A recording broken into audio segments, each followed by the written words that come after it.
Et salut à tous, on se retrouve aujourd'hui pour mes pronostics du Royal Rumble 2022.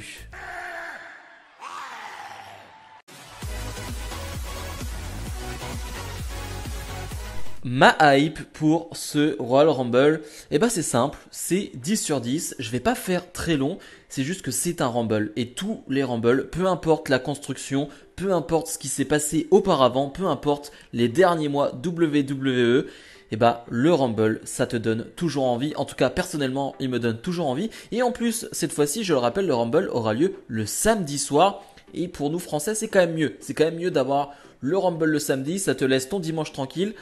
Plutôt que pour beaucoup, hein, pour moi y compris, c'est compliqué. Hein, quand tu as le pay-per-view, le gros pay-per-view le dimanche soir, le lundi matin, ça pique un peu. Donc voilà, le pay-per-view, c'est le Rumble, le samedi soir. Bref, tout est parfait, tout est réuni pour avoir un superbe Rumble et un superbe moment pour nous les fans. Alors, moi, personnellement, je commencerai ce show avec le Royal Rumble masculin. Alors, ça peut paraître surprenant vu comme ça. C'est assez rare, voire ça n'arrive jamais. Hein. Il me semble que ça n'arrive vraiment jamais que le Rumble masculin débute le show Royal Rumble.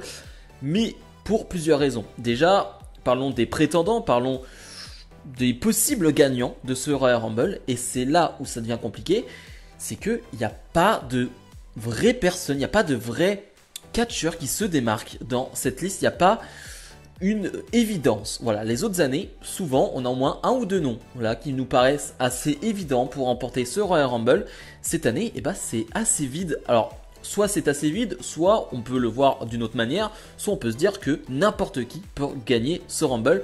Moi, personnellement, je le vois comme plutôt un vide, parce que clairement, j'ai l'impression que personne n'a été réellement booké pour gagner ce Rumble, à part peut-être un ou deux noms, mais on en reparlera justement quand je vais venir à mon pronostic. Mais pour moi, ce ne sera pas un énorme Rumble. Ce ne sera pas un énorme Royal Rumble dans le sens où pour moi on n'aura pas de grosses surprises. Peut-être une ou deux comme d'habitude. On parle d'un Royal Rumble donc il y en aura toujours. Mais pour moi c'est pas un Rumble qui va, le Rumble masculin va pas forcément nous marquer. Je pense. Après je peux me tromper bien évidemment hein, et je l'espère d'ailleurs me tromper. Et quand on vient à mon pronostic, il y a plusieurs noms qui sont en tête.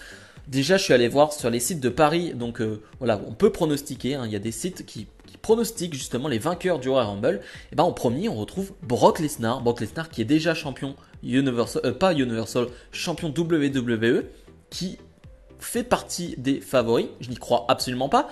On a Biggie. Biggie, je n'y crois absolument pas non plus parce que récemment, il a perdu un combat contre Rollins. Il est dans une feud maintenant avec réunion du New Day contre Madcap Moss et Corbin. Donc autant vous dire que ça me paraît très peu crédible.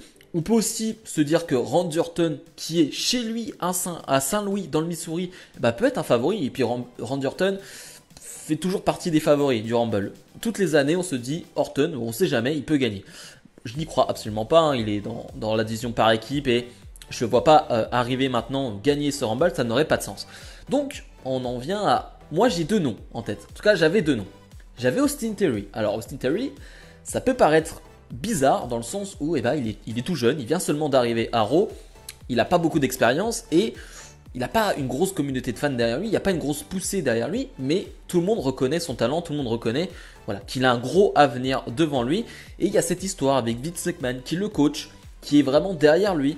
En tout cas, il lui donne des conseils. Donc, on peut se dire peut-être que... Et finalement, là, lors du Raw, AJ Styles a battu Austin Theory lors du dernier Raw. Donc, je me dis que lui avoir donné cette défaite à ce moment-là, c'était pour nous montrer que finalement, non, Austin Theory ne sera pas un favori. Je le vois bien être dans les 4-5 derniers. Voilà, je le vois bien être dans les 4-5 derniers, mais pas plus loin. Et finalement, j'ai qu'un nom en tête qui va peut-être être décevant, peut-être pas vous surprendre, mais ça me paraît assez logique. C'est Omos. Omos qui n'a pas perdu un match. Omos qui paraît donc invincible, qui s'est donc enlevé, on va dire, du duo avec AJ Styles, et qui paraît donc imbattable, et qui enchaîne les victoires, même si ça reste des petites victoires contre des petits catcheurs en ce moment, mais s'il a quand même battu AJ Styles, c'est le seul pour moi qui peut gagner ce Rumble. Ça paraît évident, ça paraît peut-être trop logique, je ne sais pas. Et je mets un petit bémol à tout ça, c'est que dans ma mémoire qui n'est pas terrible, en tout cas, j'ai pas en mémoire des géants qui gagnent des Royal Rumble. Des géants comme Big Show, comme Great Khali, ce genre de personnes-là. J'ai pas en mémoire un géant qui gagne un Rumble. Donc je sais pas si vous en avez en tête, hein, il y en a sûrement, donc dites-le moi. Mais en tout cas, récemment, j'ai pas ce truc du géant qui gagne le Rumble. Souvent, justement, on nous fait croire qu'il peut gagner un Rumble. Finalement, il se fait attaquer par plusieurs personnes. Et donc, il n'arrive pas à gagner ce Rumble. Mais bref, en tout cas, c'est mon pronostic. Je ne sais pas ce que vous en pensez. Mais moi, Omos, j'ai envie de dire presque malheureusement, est mon seul favori pour ce Rumble. On passe à Miz et Maryse face à Edge et Beth Phoenix. Je vais être assez rapide là-dessus. J'avais des doutes sur la construction de ce 2 contre 2 parce que finalement on avait déjà eu Miz contre Edge et tout avait été dit. Selon moi, l'histoire avait été bien écrite, mais il n'y avait pas grand chose d'autre à raconter. Et finalement, lors des derniers segments, c'était fun, c'était plutôt amusant. L'ajout de Beth Phoenix dans l'histoire, c'est plutôt fun. Elle a l'air d'être dans une forme incroyable. Vraiment, la shape de Beth Phoenix a l'air d'être assez fou. J'imagine bien, par exemple, dans le combat avec Beth Phoenix, il va porter son finish sur Miz. En tout cas, Beth Phoenix, il va avoir une interaction avec Miz, c'est sûr et certain. Donc je me dis, ça peut être fun. Voilà, ça va être un 2 contre 2. Avec de l'ambiance, voilà, c'est Edge, donc il y aura de l'ambiance. C'est Beth Phoenix qui fait son retour sur le ring, donc il y aura de l'ambiance. Donc je me fais pas de doute sur la qualité du match. J'ai un bémol, c'est peut-être Maryse. Maryse, déjà, c'était quoi, il y a 3 ans, il y a 2 ans, lors du match Miz-Maryse contre Nikki Bella et Cena.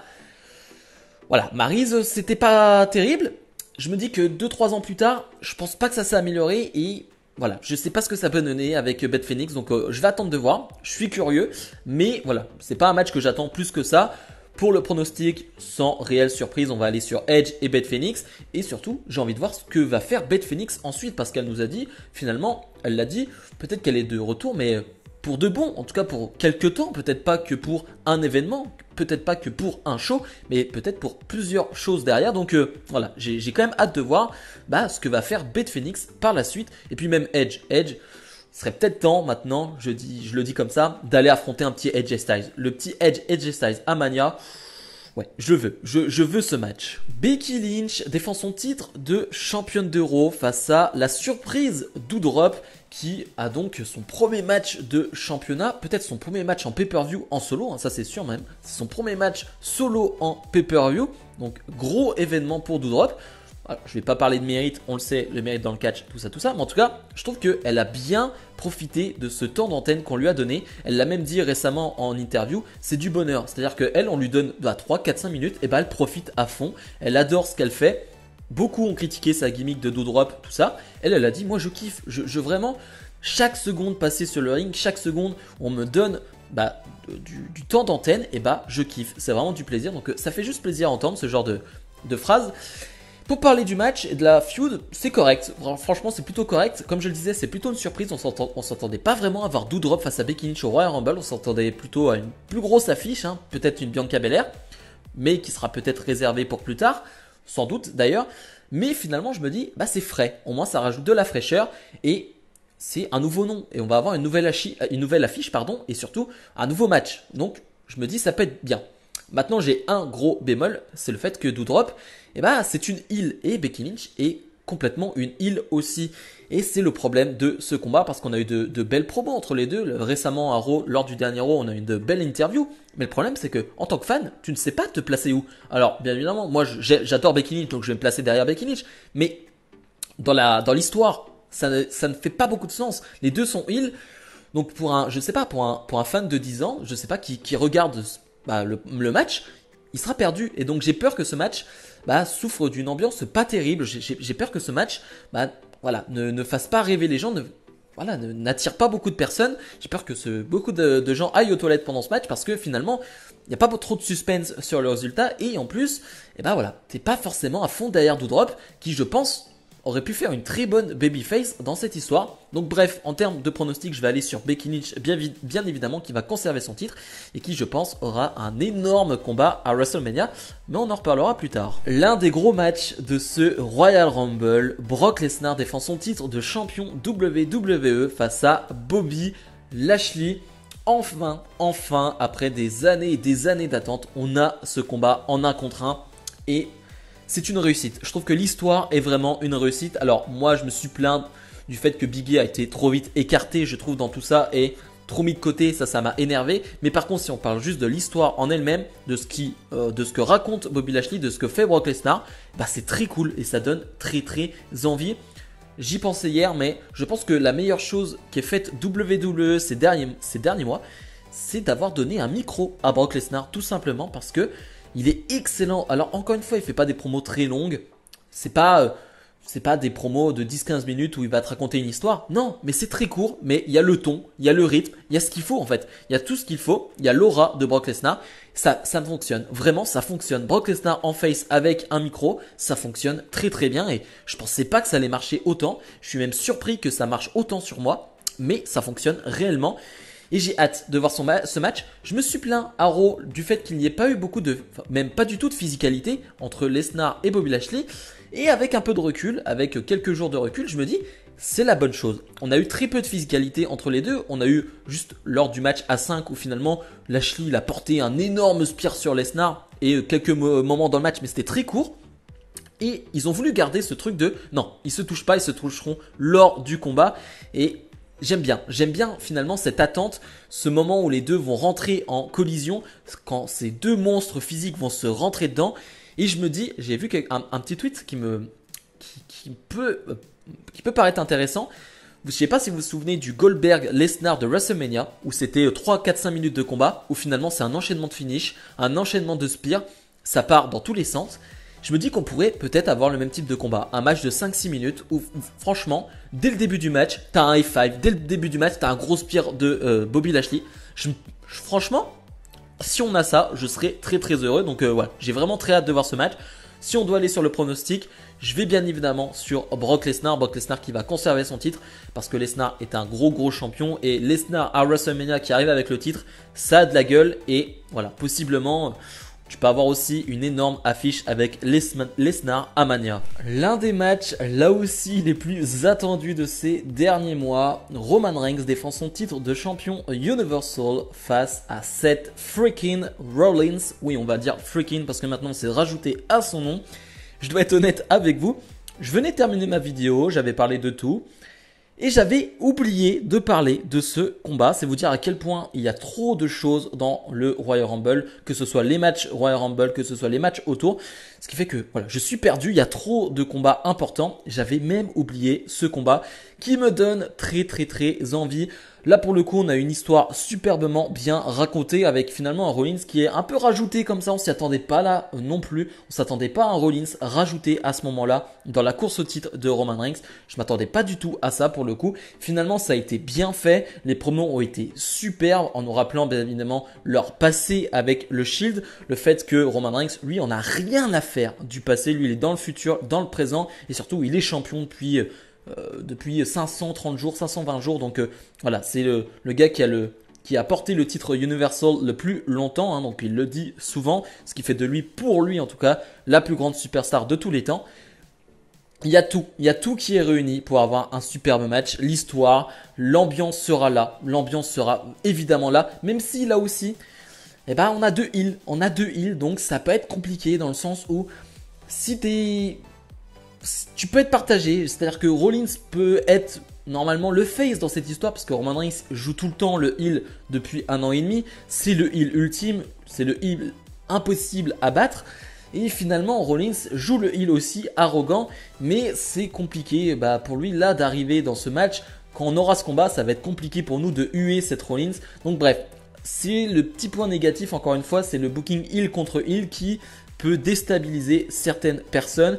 Tout ce que je sais, c'est qu'on aura un superbe combat. Vraiment, j'en suis sûr et certain. À chaque fois, leur dernier match, j'ai en tête leur match, c'était à Money in the Bank, je crois, qui était vraiment super, qui se termine avec un spear de Roman Reigns contré avec un pedigree de Rollins. Bref, c'était magnifique. J'espère revoir ce spot d'ailleurs, parce que je l'ai adoré. Mais voilà, je suis sûr qu'on aura un bon match. J'ai peur par contre qu'on ait les matchs à la Roman Reigns du 15 minutes de domination de Reigns avec un Rollins qui revient derrière. Attention à ne pas trop faire ça souvent. Mais sinon voilà, j'ai quand même hâte de voir ce match. En termes de résultats, parce que je vais aller assez vite, je vais sur Roman Reigns. Il n'y a pas de suspense selon moi. Je ne vois pas Rollins gagner à ce moment-là. On est sur la route de WrestleMania. faut pas faire changer le titre maintenant. Si Reigns doit perdre le titre, c'est face à une énorme superstar qui est Seth Rollins. Rollins est une énorme superstar, mais pas à ce moment-là, pas de cette manière-là. Donc je vois le chef de tribu Roman Reigns conserver son titre. On passe au main event. Selon moi, hein, bien évidemment, ce n'est que mon avis et franchement, j'y crois très peu que ce soit le main event parce que voilà, c'est que mon ressenti et c'est pas le ressenti WWE. Le Royal Rumble féminin et je vais presque me répéter par rapport au Rumble masculin. Il n'y a pas vraiment de favorite. Alors, je suis allé voir là aussi sur les sites de paris en ligne. Il y a des petits noms. On va revenir dessus. Mais en tout cas, sur le roster actuel, finalement, tu n'as que Bianca Belair qui est vraiment au top dans ce classement. Tu as Liv Morgan aussi. Pour parler de Bianca Belair, c'est clairement possible. Bianca Belair est l'une des favorites, clairement. Maintenant, je me dis qu'elle a remporté le Rumble l'année dernière. Est-ce que c'est une bonne chose de faire gagner 2 Rumble d'affilée à la même superstar? Je ne sais pas. Je ne sais pas. Même si l'année dernière, il n'y avait pas de public même. Là, je me dis, avec un public, est-ce que ça peut être une bonne idée? De toute façon, elle sera supportée à max. Bianca Belair a vraiment une grosse communauté de fans maintenant. Donc, je ne sais pas, mais j'y crois pas trop. Et donc, Liv Morgan, qui, voilà, ces derniers temps perd des matchs, a vraiment descendu dans la carte féminine. J'y crois absolument plus. Autant il y a, peut-être un mois, j'y croyais vraiment beaucoup. Maintenant, j'y crois absolument plus. Malheureusement, j'aurais aimé y croire, mais je n'y crois absolument plus. Si on peut parler des surprises, peut-être dans ce Rumble, moi, il y en a une que j'attends énormément. Alors, bien évidemment, on a eu des noms annoncés qui sont des surprises dans le sens où tu vas avoir Kelly Kelly, tu vas avoir Nikki Bella, tu vas avoir Brie Bella, tu vas avoir Mickie James, tu vas avoir Summer Rae, Michelle McCool, il me semble. Voilà, c'est des noms de légendes, entre guillemets. Je le mets entre guillemets, c'est légende pour WWE. Après, vous faites votre propre avis sur le mot légende. Mais voilà, ça va être des mini surprises parce qu'on sait qu'elles seront là-dedans, mais c'est quand même très très cool de les revoir pour certaines. Mais moi, le nom que j'attends le plus, c'est Paige. Alors, ça peut paraître bête, ça peut paraître infaisable, impossible, mais je me dis que Paige peut rentrer dans ce Rumble. Paige peut faire son retour, peut-être pas un retour à plein temps, peut-être pas elle va peut-être pas revenir après tout de suite, je n'en sais rien. Mais j'ai envie de voir Paige dans ce Rumble. Peut-être qu'elle va pas prendre beaucoup de bumps, juste, je sais pas, mais juste qu'elle soit dans ce Rumble, entendre sa musique. Je sais pas si vous le savez, mais Paige a été la première catcheuse que j'ai vraiment adorée. Je la mets toujours c'est ma catcheuse préférée avec Becky Lynch. C'est compliqué maintenant de dire que c'est ma catcheuse préférée parce que ça fait longtemps qu'on ne l'a pas vu catcher. Mais voilà, j'ai une affection particulière pour Paige et j'avoue que j'adorerais la voir dans ce Rumble. Il y a beaucoup de rumeurs sur le fait que elle s'entraîne dur. Elle le dit même sur ses live Twitch que elle s'entraîne, elle se tient prête physiquement. Elle le dit pas trop, elle sait pas, on nous le dit pas clairement que elle est apte ou non à catcher. Tout ce qu'on sait, c'est que physiquement elle a l'air bien et que elle a envie de revenir. Ça, c'est clairement une volonté de la part de Paige. Elle veut revenir sur le ring. Maintenant, on verra bien. Elle l'a beaucoup teasé ces dernières semaines, donc je me dis que si elle en parle beaucoup, finalement, c'est qu'elle ne sera pas dedans. On connaît la tactique là. Moins tu parles, plus tu as de chances d'être dedans. Plus tu parles, moins tu as de chances d'y être. En tout cas, c'est comme ça que je vois les choses. Je vois aussi peut-être, pourquoi pas, un retour de Asuka qui est blessée depuis des mois maintenant et je serais très très très heureux de voir Asuka de retour. Je pense qu'elle pourra avoir une belle pop en plus et ouais, j'adore Asuka donc je serais très content. Mais si on doit aller sur ma favorite pour ce Rumble, c'est un choix peut-être surprenant, peut-être pas du tout pour d'autres qui ont vu ces rumeurs. Donc je précise, si vous ne voulez pas du tout être possiblement spoilé pour le Rumble, c'est un nom qui a fuité ces derniers jours mais qui n'est pas officiel. Voilà, c'est une rumeur. Ronda Rousey pourrait rentrer dans le Royal Rumble féminin. Ronda Rousey qui n'est plus là depuis 2 ans maintenant, je ne sais plus. Donc qui était en congé maternité, qui a eu un bébé et qui serait totalement partante pour revenir à la WWE. C'est vraiment une volonté elle aussi de sa part de revenir. Elle veut revenir sur le ring. Et pour moi, c'est la favorite de ce Rumble. Alors ça paraît improbable, ça paraît infaisable. Mais c'est le seul nom qui me vient en tête, c'est le seul nom où je me dis, si Ronda Rousey rentre dans Rumble, c'est pour le gagner. Je me dis, Ronda Rousey, elle a été bookée lors de son premier run comme une personne quasiment imbattable, voire imbattable. Et donc je me dis, si elle doit revenir, elle gagne ce Rumble. Bien évidemment, il y a très peu de chances que ça arrive. Si ça arrive, je vais exploser ma télé, je vais exploser de joie, ça va être incroyable. Mais voilà, en tout cas, c'est mon pronostic. Il y a très peu de chances que ça arrive, mais j'ai envie de ça. Et ça pourrait nous mener sur un Becky Lynch, Ronda Rousey à WrestleMania qu'on attend tous depuis des années aussi. Bref, ça c'est, on n'y est pas encore, on n'y est pas du tout, mais ça me fait rêver. Bref, en tout cas, Ronda Rousey est ma favorite pour le Royal Rumble féminin. Bref, c'était donc mes pronostics pour le Royal Rumble 2022. Comme d'habitude, j'attends vos pronostics en commentaire de la vidéo. Cela m'intéresse toujours autant et je suis content de plus en plus. Vous me donnez vos pronostics de plus en plus.